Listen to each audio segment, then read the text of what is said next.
Have you ever looked at an old movie ticket or a menu from 10 years ago and felt a sudden pang of sadness? It is not just nostalgia, it is a physical reaction to the prices. Back in the day, $5 could get you a full meal and a drink. Today, that same $5 might barely cover the extra charge for avocado on your toast. This is not just a coincidence, and it is not just businesses being greedy. This is the work of inflation, the hidden thief of the global economy. To understand inflation, you have to stop thinking of money as a fixed thing. We often view a $10 bill as a solid object, but in reality, money is just a claim on a certain amount of stuff. Inflation is what happens when that claim gets weaker. It is the steady increase in the prices of goods and services across the entire economy over time. When inflation happens, each unit of currency buys fewer goods than it did before. In short, your money is shrinking while you sleep. Why does this happen? Economists point to three drivers. The first is demand pull inflation. Think of this as the too much hype scenario. Imagine a popular new game console is released. If 1,000 people want it, but the store only has 100 units, the price is going to skyrocket. Apply that logic to the whole country. If the government sends out stimulus checks, or if everyone gets a massive raise, people start spending more. If factories cannot keep up with this sudden urge to shop, they raise prices to balance things out. It is a case of too many dollars chasing too few goods. The second driver is cost-push inflation. Imagine you run a bakery. Suddenly, the price of flour goes up and electricity spikes. You still need to pay your rent and staff.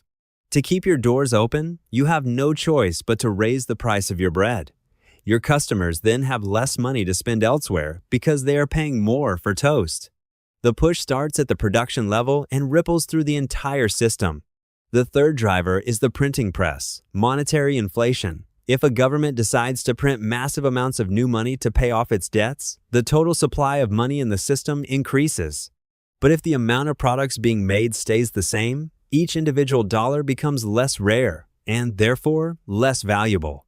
It is basic supply and demand. The more there is of something, the less it is worth. How do we track this? Governments use the Consumer Price Index, or CPI. Imagine an invisible shopping cart that contains milk, eggs, gasoline, streaming subscriptions, and rent. Every month, statisticians check the price of this basket. If the basket cost $1,000 last year and $1,050 this year, inflation is at 5%. However, your personal inflation might feel different. If you do not drive, you will not care if gas prices double. But if you are a student and textbook prices jump 20%, your world feels much more expensive than the official numbers suggest. There's also a sneakier version, shrinkflation. This is when a company keeps the price of a product the same but makes the package smaller. You are still paying $4 for that bag of chips, but instead of 10 ounces, you are getting 9. The company hopes you will not notice the extra air in the bag.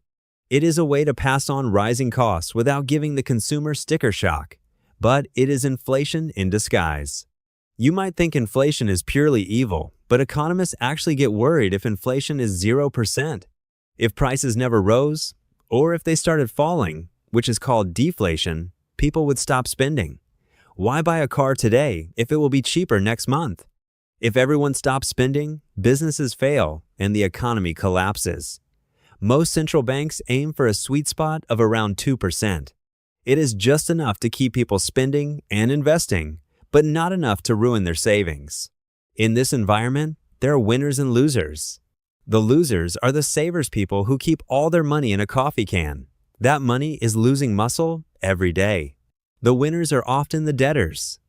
If you took out a fixed-rate loan to buy a house, you are paying back the bank with dollars that are worth much less than the ones you borrowed. Inflation actually makes your old debt cheaper. So, how do you survive? You cannot stop the tide of inflation, but you can learn to swim. The key is to realize that holding cash is a losing game in the long run. To beat the hidden thief, people invest in assets that grow with or faster than inflation, things like stocks, real estate, or even their own skills. Inflation is a constant force. But once you understand the why and how, you can stop being a victim of the economy and start being an active participant in your financial future. Knowledge is the only asset that inflation cannot touch. Stay curious and keep watching.